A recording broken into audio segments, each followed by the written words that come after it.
in Standard 7, Science, chapter number 14, Elements, Compounds and the Mixture.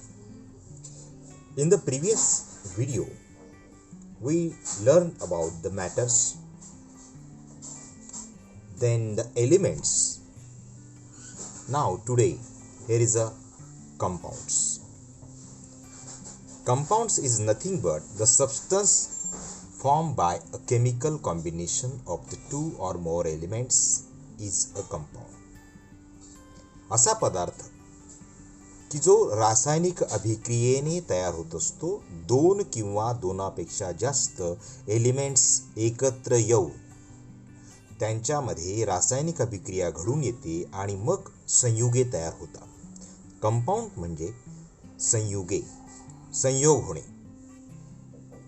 एक मूलद्रव्य असेल, एकच असेल तर त्याला एलिमेंट्स असं म्हटलं जात असतं. जेव्हा तिथे दोन एलिमेंट्स आले तेव्हा त्याला काय म्हणायचं, त्याला संयुगे असं म्हणायचं. आता निसर्गामध्ये असे अनेक गोष्टी आहेत. तुम्ही बघा, अनेक प्रयोग तुम्ही करून पहा की साखरेला जर तुम्ही जाळलं, म्हणजे साखरेला एका चमच्यामध्ये घ्या आणि ती जाळून बघा, ती मेल्ट होणार. हे करत असताना काळजीपूर्वक करावं लागतं. पण त्यानंतर त्या चमच्यामध्ये ती जी साखर असेल, ती साखर, तिचा काळपट पदार्थ जो आहे तो मागे शिल्लक राहत असतो. That black substance is the carbon. तो जो उरलेला भाग जो आहे तो म्हणजे कार्बन आहे. What does this imply? How many elements is a sugar made of? तुम्ही जर याचा विचार केला तर तुमच्या लक्षात येईल की साखर हा पदार्थ म्हणजे शुगर ही कोणापासून बनलेली आहे. अनेक अशी उदाहरणं देता येऊ शकतात तुम्हाला की ज्यामध्ये आपल्याला दिलेलं आहे वॉटर, ऑक्सिजन आणि कार्बन डायऑक्साईड. ही डेफिनेशन आहे, the substance form by a chemical combination of the two or more elements is a compound. याच्यामध्ये समजा आपण आता एक संयुग घेऊया कोणतं तरी, H2O. तर याच्यामध्ये ऑक्सिजन बरोबर आणि हायड्रोजन बरोबर हा H, हा पण H आणि हा O, या दोघांचं कॉम्बिनेशन याच्यात घडून आलेलं आपल्याला दिसून येतो आणि मग आपल्याला मिळतो H2O. ऑक्सिजनमध्ये सुद्धा दोन एलिमेंट्स आहेत आणि मग त्याने आपल्याला मिळत असतो O2, O1 आणि O1. दोन मूलद्रव्यांमध्ये काहीतरी विशिष्ट प्रकारचा संयोग घडून येत असतो. हा संयोग घडताना त्यांच्यामध्ये एक रासायनिक अभिक्रिया कॉम्बिनेशन घडून येतं आणि मग आपल्याला H2O मॉलिक्यूल आपल्याला मिळतो. H2O म्हणजे वॉटर. तर पाणी सुद्धा हे संयुग आहे. जेव्हा तुम्हाला 1 आणि 2 असे वेगवेगळे डिफरन्स एकत्रितपणे त्यांच्या फॉर्म्युल्यामध्ये आपण दिलेलं असतं, याला मॉलिक्युलर फॉर्म्युला असं म्हणतात, जे आपण आता शिकणार आहोत. की हा त्या संयुगांमध्ये त्याचा अंश किती आहे, एकूण त्याची मॉलिक्यूलची संख्या किती आहे, तर एक्सप्रेस करण्याचा एक पद्धत असते, त्याचा एक नियम असतो, त्या नियमानुसार ते करायला लागतं. तर तसं हायड्रोजनसुद्धा बाबतीत आणि ऑक्सिजनच्या बाबतीत रिॲक्शन घडून वातावरणामध्ये आपल्याला पाण्याचा हा एकूण कंपाऊंड हा मिळत असतो. त्याला मूलद्रव्य म्हणत नाही, पाण्याचं एलिमेंट नाही हा. बघा आपण काय काय शिकलो. अत्यंत बेसिक जे आहे ते आपल्याला ॲटम नंतर तयार होतो मॉलिक्यूल नंतर आपण म्हणतो त्याला एलिमेंट्स नंतर आपल्याला म्हणता येईल की कंपाऊंड, की अनेक एलिमेंट्स एकत्र येऊन नवीन तयार होत असतो. तर असे निसर्गामध्ये अनेक आहेत कंपाऊंड. म्हणजे आपण समजूया H2SO4. बघा, तुम्ही हे ऐकलं असेल. कॉपर सल्फेट आहे, कॉपर पण आहे याच्यामध्ये, S पण आहे, O पण आहे. तर असे हे संयुगे आहेत. संयुगांचा सोप्या आणि साध्या भाषेमध्ये आपण इथे वर्णन केलेलं आहे. A substance is a compound only if its molecule are made up of the atoms of the different types.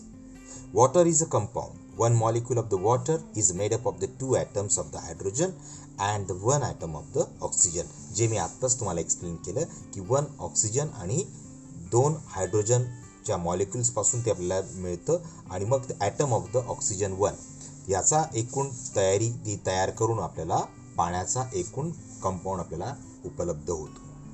यामध्ये आता आपण बघूया ऑक्सिजन आणि हायड्रोजन यांच्यातले वैशिष्ट्य वेगळे आहेत, पण संयुग पाण्याचं वैशिष्ट्य वेगळं आहे. ऑक्सिजन हा ज्वलनास मदत करतो, हायड्रोजन हा ह्या बाबतीत वेगळं काम करतो आणि दोघांनी मिळून आपल्याला पाणी तयार होत असतं.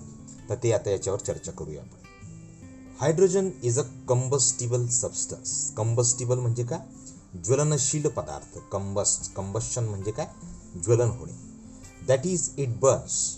तिथे दिलेलं आहे की त्याचं ज्वलन होत असतं.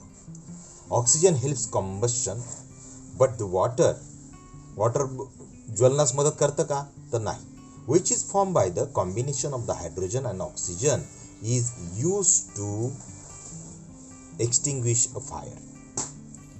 आता बघा, या दोघांमध्ये त्याचं कॉम्बिनेशन हायड्रोजन आणि ऑक्सिजन हे जर आपण विचार केलं कॉम्बिनेशन, तर ते आग विझवण्यासाठी कामात येतं, म्हणजे पाणी.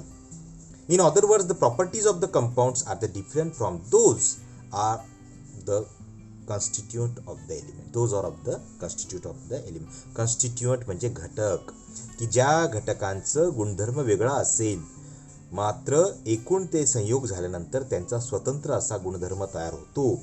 ऑक्सिजन हा ज्वलनशील पदार्थ आहे आणि ऑक्सिजन हा ज्वलनास मदत करणारा पदार्थ आहे. त्यांच्या कॉम्बिनेशनपासून पाणी बनतं. पाणी हे मात्र आग विझवण्याचं काम करत असतं. म्हणजे त्या काय, या दोघांचे लक्षणं त्याच्यात अजिबात आलेलं नाही. Like an elements, a compound is written in the abridged form. A molecule of a compound is formed by the chemical combination of the atom of two or more elements. A molecular formula is used to represent a compound. A molecular formula म्हणजे काय ते आता बघूया. Molecular formula म्हणजे काय, की ज्याच्यामध्ये किती मॉलिक्यूल आहेत, कोणते कोणते मॉलिक्यूल आहेत, ही दर्शवणारा एक सूत्र असतं. त्याला आपण रेणुसूत्र मराठीमध्ये असं म्हणतात. मॉलिक्युलर फॉर्म्युलाचा अर्थ लिहून घ्या, रेणुसूत्र. Of compound is a short form of the name written with the help of the symbols of the constituent of the element as a number of their respective atoms.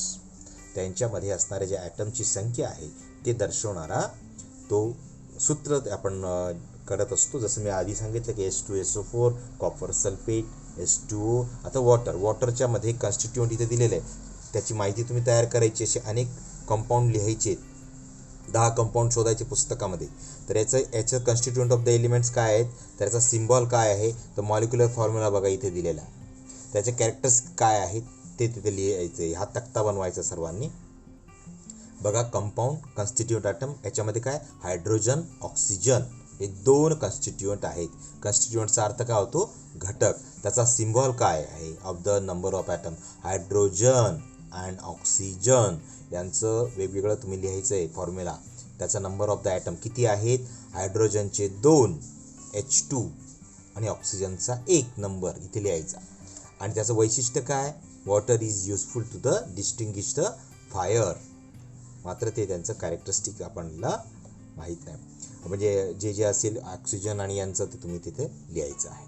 तर अशा रीतीने तुम्ही कंपाऊंड म्हणजे काय, त्यांचा उपयोग काय आहे, पुस्तकातले जे आहेत ते शोधून काढायचे आहेत. 10 कंपाऊंड्स आणि त्यांची माहिती तुम्हाला लिहायची आहे आणि असा तक्ता बनवायचा आहे. Collect the information, prepare a table. तर मॉलिक्युलर फॉर्म्युला संदर्भात सुद्धा याच्यामध्ये काही गोष्टी आपल्याला दिलेल्या आहेत.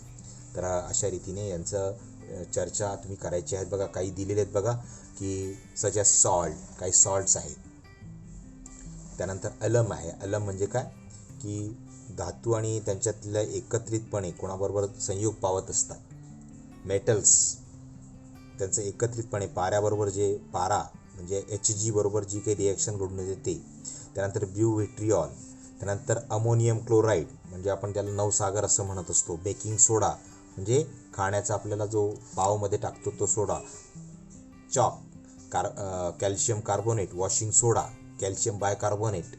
तर ह्या दोन्ही गोष्टी ज्या आहेत यांचासुद्धा तुम्ही याच्यामध्ये चुन्याचा भाग असतो. वॉशिंग सोडा, बेकिंग सोडा याच्यामध्ये थोडासा फरक असतो. अमोनियम क्लोराईड जे नवसागर म्हणून याचं स्वच्छ करण्यासाठी वापरत असतात. तर ब्ल्यू व्हिट्रिऑलचं पण तुम्ही गुगलवर सर्च करून पाहू शकतात.